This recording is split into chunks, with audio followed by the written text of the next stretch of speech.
जय श्री राम प्यारे भक्तों, आइए शिव गीता के 15वें अध्याय की कथा में प्रवेश करें।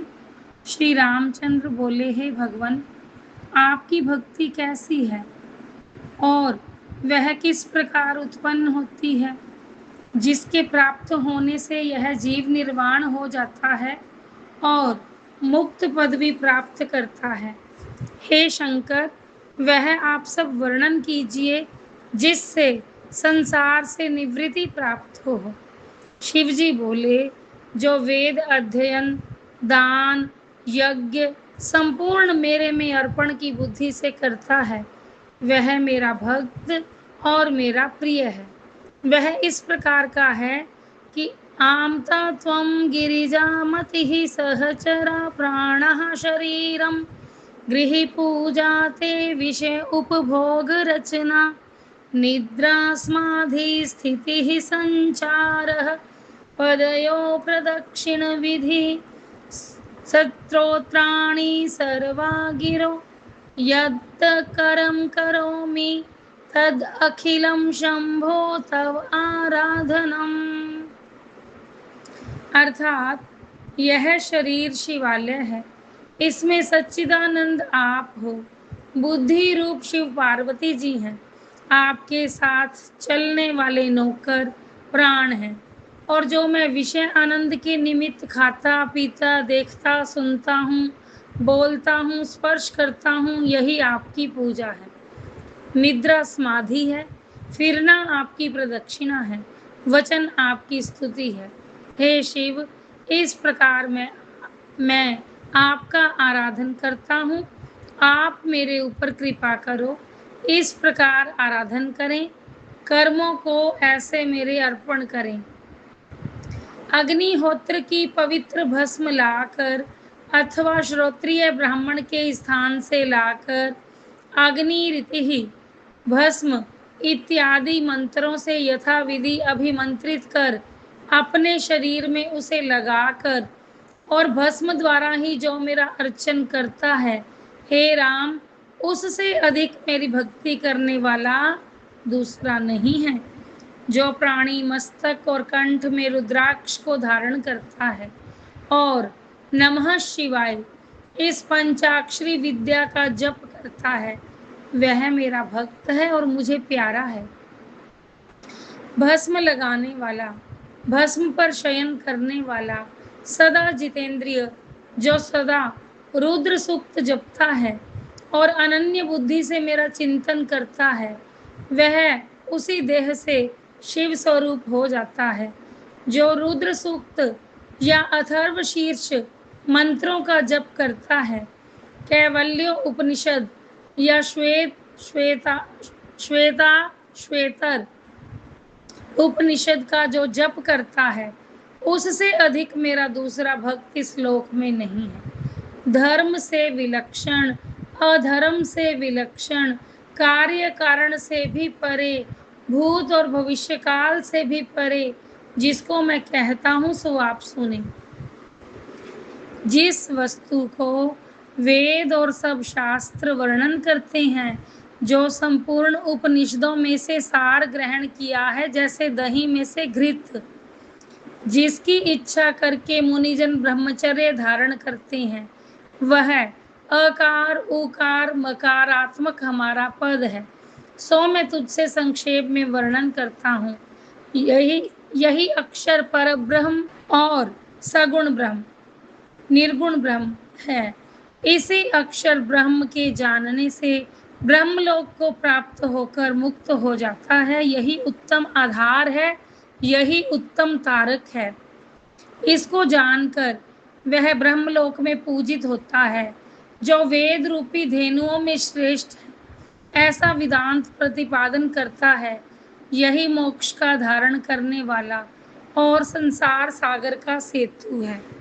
तथा च श्रुति ही यह छंद साम ऋषभो विश्वरूप छंदोभ्यो अध्य अमृतात संभव। वह वस्तु क्या है, अब उसका वर्णन करते हैं।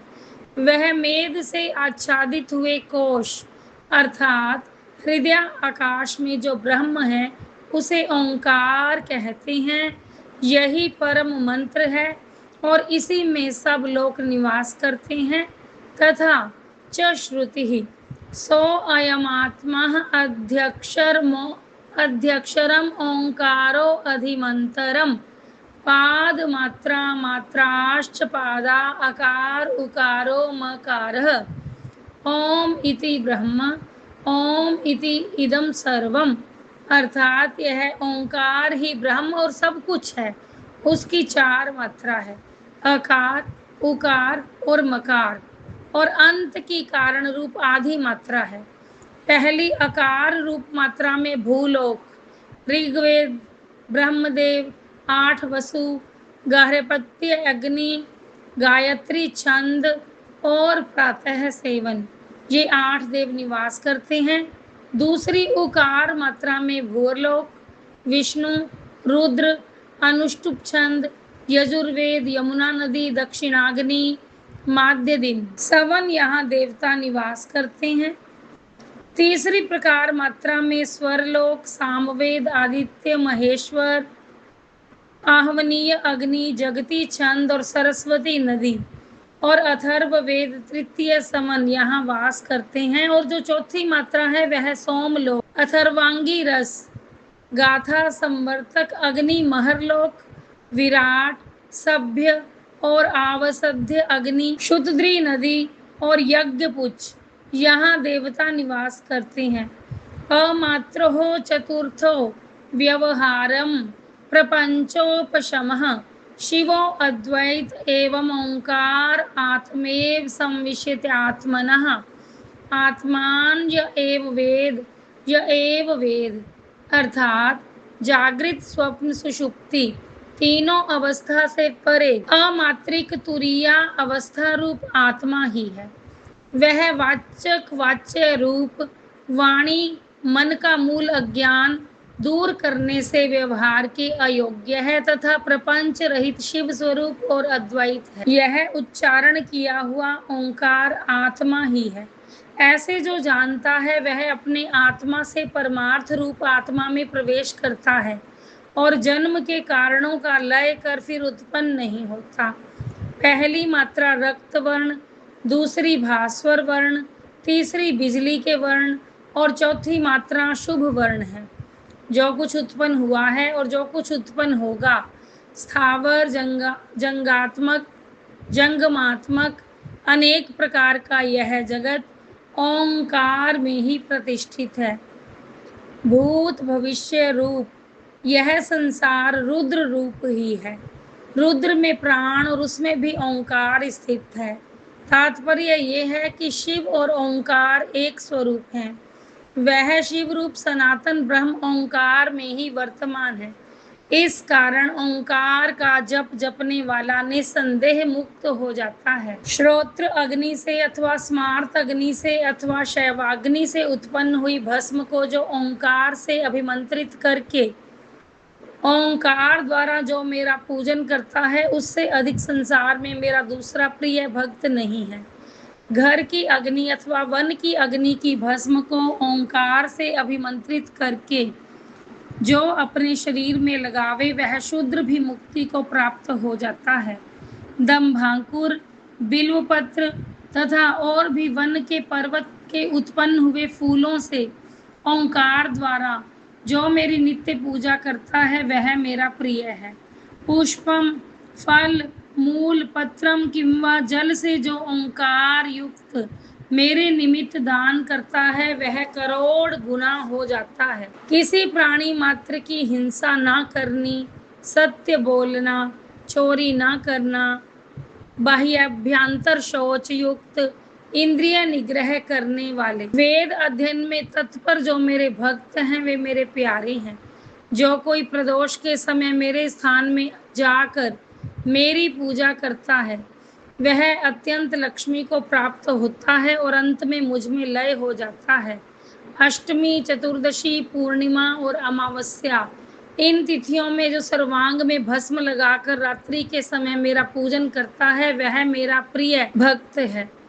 जो एकादशी के दिन व्रत रखकर प्रदोष के समय मेरा पूजन करता है और विशेष करके जो सोमवार के दिन मेरी पूजा करता है वह मेरा भक्त मुझे प्रिय है। जो पंचामृत, पंचगव्य, पुष्प, सुगंध युक्त जल अथवा कुश के जल से मुझे स्नान कराता है उससे अधिक मेरा कोई प्रिय नहीं। दूध, घृत, मधु, इक्षुरस, पक्के आम के फल अथवा नारियल के जल से अथवा सुगंध युक्त जल अथवा कुश के जल से मुझे स्नान कराता है उससे अधिक मेरा कोई प्रिय नहीं है। दूध, घृत, मधु, इक्षुरस, पक्के आम के फल या नारियल के जल से अथवा जो गंध युक्त जल से रुद्र मंत्र उच्चारण करता हुआ मेरा अभिषेक करता है उससे अधिक प्यारा दूसरा मुझे नहीं है।